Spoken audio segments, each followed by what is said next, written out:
teacher extraordinaire.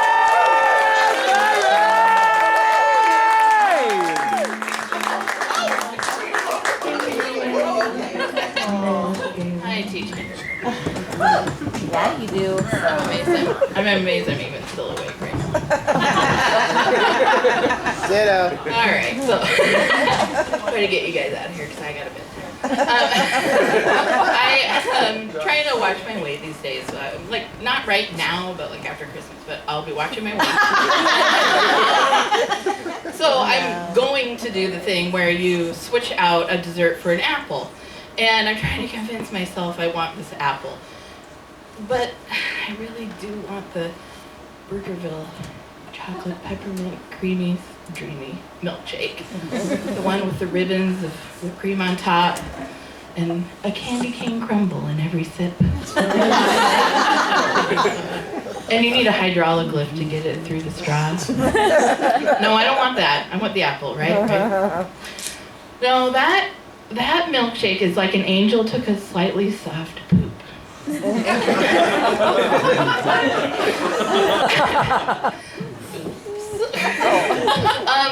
It's like there was a little bit of extra fiber in heaven that day.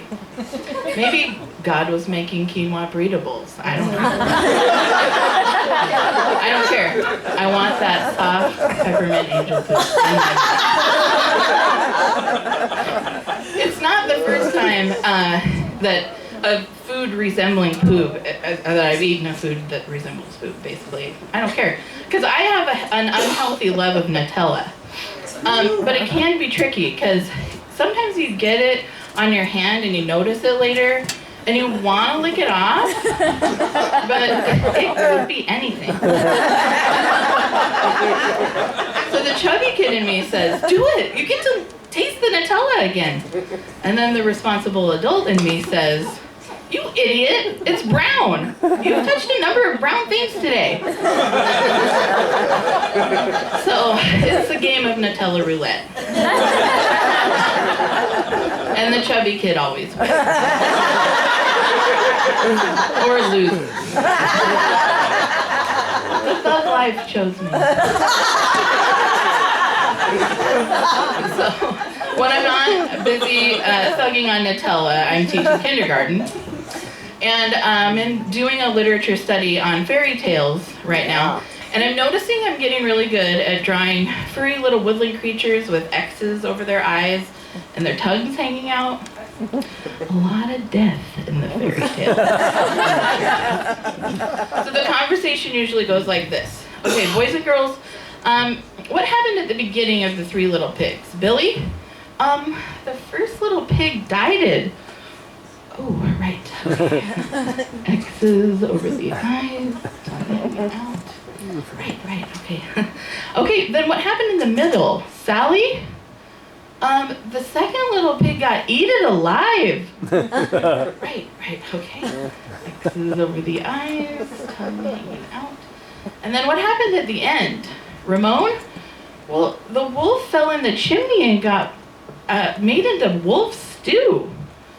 Right, so as I'm drawing the boiled flesh of the wolf, I realize it's a little bit like a Game of Thrones wedding. All of the main characters die. And then I think, what's next? The brick house pig goes out and bangs his sister?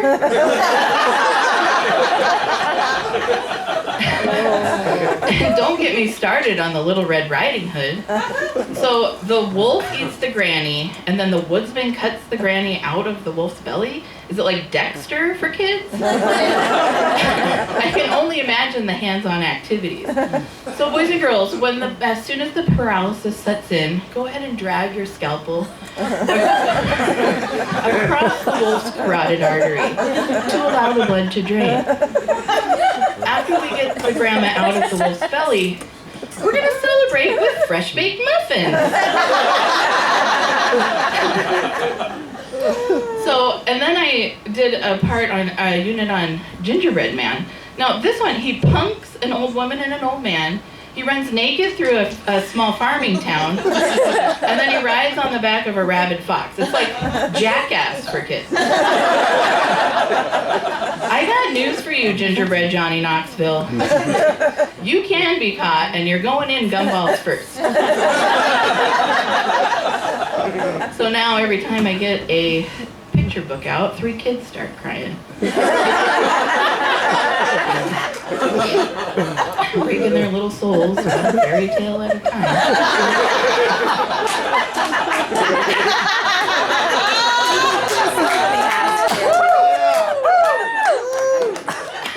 And I know what it's like to have my soul broken because I sold mine to Old Navy on Black Friday.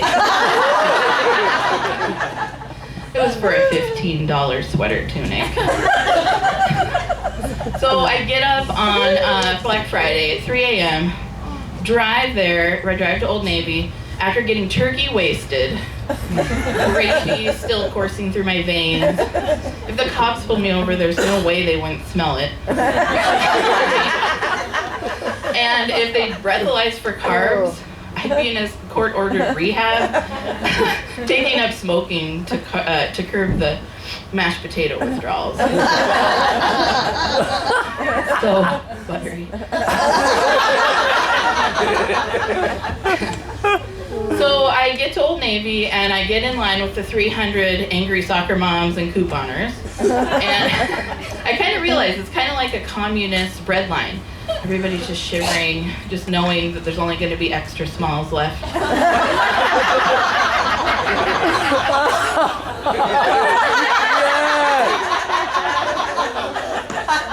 And then I think a little longer, and it's like, maybe it's a socialist bread line because they may only have the extra smalls left, but you do have choices. They have every color of the rainbow, including kelp forest. It's just teal. You do also have the choice of jeans. You have skinny jeans, you have the straight leg jeans, boot cut, and boyfriend cut. I don't quite understand this boyfriend cut. Apparently, people want to look like they just rolled out of bed, getting ready for the hangover breakfast at IHOP. They grab their boyfriend's jeans that he was wearing all weekend with no underwear. Just 48 hours of...